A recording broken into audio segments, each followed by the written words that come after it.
Let's react to talking about Bruno and how there was a bit of criticism from Talksport and a lot of the pundits about they were recapping the whole South American football right now, international, Argentina, Paraguay. They don't talk about Peru, of course, but all the big teams. So let's take a listen to that quick you know moment where they talk about Bruno Guimaraes and his football. It does involve us. We're Newcastle United, and he's a player. So for us, so let's take a listen. Well, there's no excuse, Yeah, is there? indeed. Yeah, but I mean, look at the midfield that Vinny's got, or that they've all got at Real Madrid. They've got a midfield that is making the bullets for them to fire. And the midfield just isn't working. Part of this is individual, and poor old Bruno Guimaraes is just having a mare. He's never done it for Brazil, and he's the one who's really coming under fire now. And they took him off at half time, and he didn't block the shot from Gomez. He's not doing anything with the ball at his feet. But also, I think that the coach is out of his depth because he doesn't really know what he wants to do with his fullbacks. And now that Brazil have wingers, they've got more wingers than they know what to do with. What is the role of the fullbacks? And they're not tucking in and helping out as extra midfielders in the build-up. They're not really doing anything. So at the moment, they look an absolute shambles. Is Joe Linton out of the picture completely? Because him and Guimaraes always work well together for Newcastle. Well, yeah, and he hasn't got a great deal of constituents here because he didn't play very long and didn't play for a big team. He got in towards the end of last year under the previous coach, and then very harshly, the last round in November, he got himself sent off.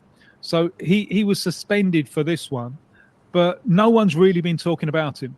So he's going to have to do something special, I think, for Newcastle to get his way back in, because the priority is invariably given to those either who are playing at home or those who are remembered by the fans of the big clubs here.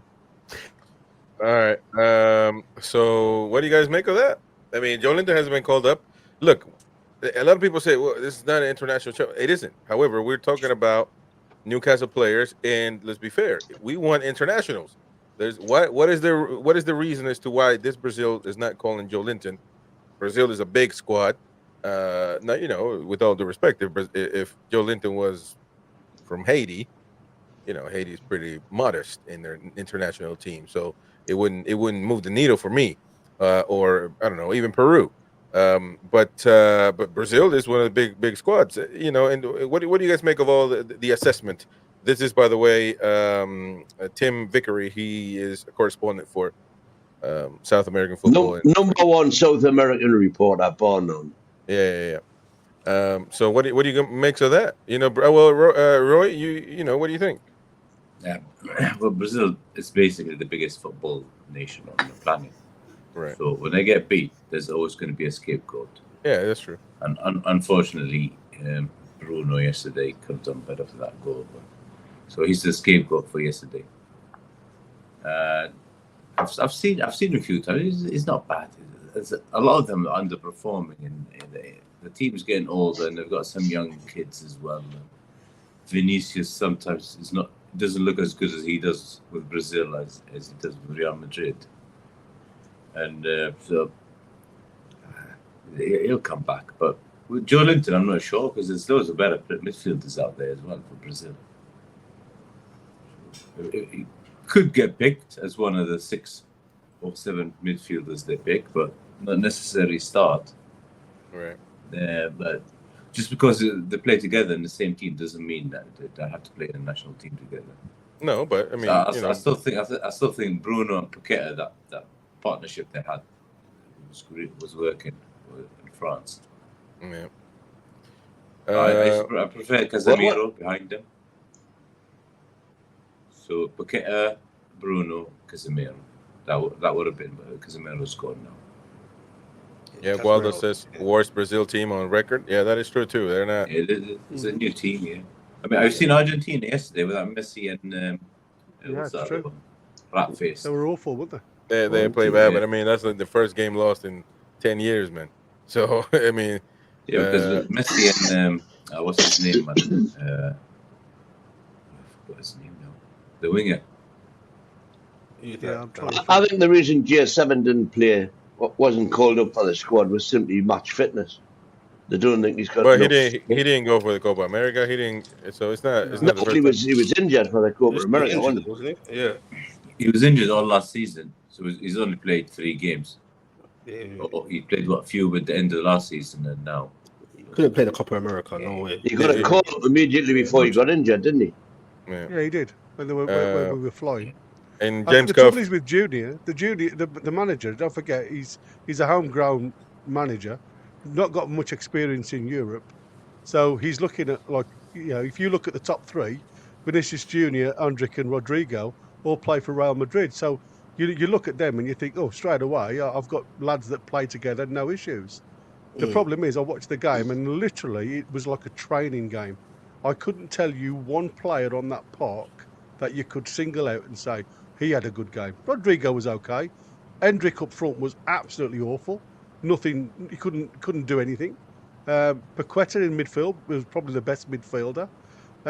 Bruno did some nice touches. I mean, I've just had a look on here, and his stats. Playing for 45 minutes, he had 47 touches, accurate passes 38 out of 40, no key passes to be fair, long balls 1 out of 3 that were accurate, ground duels 2 out of 3, but he lost the ball 4 times. He got tackled and lost possession 4 times. He was fouled once, clearances 2, nothing, again, didn't do a lot. But when you look at the Andre character that was by his side, he played for 90 minutes. He only had 58 touches in the 90 minutes. 39 out of 45 accurate passes, 87%. 3 long balls, 3 correct. 1 dribble, ground duels 1, 4 out of 8, so 50%. Possession lost 10 times. So that's what I'm saying. It to me, Andre and Bruno didn't have a decent pairing. You'd got Paqueta more on the free role that was playing in that hollow, if you like, behind Hendrick, because Hendrick likes to play off the shoulder. So Paqueta trying to get into them gaps. I mean, to be fair, Andre was like a fly all over the park. I couldn't really work out what position he wanted to play in yesterday. For me, he seems to be the perfect number 6. But he just seemed to want the ball too much yesterday. And because he wanted it too much, nothing was going well. And unfortunately, I think that upset Bruno. Don't forget, we've never seen Bruno play left centre for Newcastle. We've only ever seen him play centre of the 3. Yesterday, he looked a little bit lost on the left-hand side. But that's not an excuse. At this level, you should be able to adapt and play wherever the gaffer tells you. But to me, I think it's a little bit unrespectful to say it was Bruno's fault. Yes, he could have done better on the goal by charging it down, but there was other players on that pitch that just didn't gel. And it was, 8 out of the 11 that didn't play well rather than just Bruno. Literally that. I think it's a bit of a clickbait, because if Bruno ain't playing for Newcastle, they're not going to be saying that out loud on TalkSport, because they'll be like, who's that? So to me, it's a bit of a clickbait, bit of attention. And for me, with the Brazil thing, as you just said, that last bit you just said, it's more of a collective thing. I don't think you can really pinpoint out players, because come on, they have got some ballers in that squad. You get what I'm saying? Like, I know a few people, Brazilians, the old school Brazilians, ain't happy with how the Brazilians are playing these days. Like, I think Ronaldinho said he doesn't watch Brazil no more because they had see this whole thing as well. I think it's deep. I think football changed as well with like non-European teams. So like back in the day, even European teams. So Germany had their style. Their style was always defensive. You have to break us down to beat us. Do you get what I'm saying? Yeah. And with Brazil, let's take back into the 60s, the 70s, even 80s. Brazil literally had their own culture, own style of play. That's when World Cup was beautiful. The Jogo Bonito, man. Huh? The Jogo Bonito, man. Yeah, so you see the European style team could play against Brazil, and it was amazing. Now what happens is a lot of the South American players, they're all mostly playing Europe now.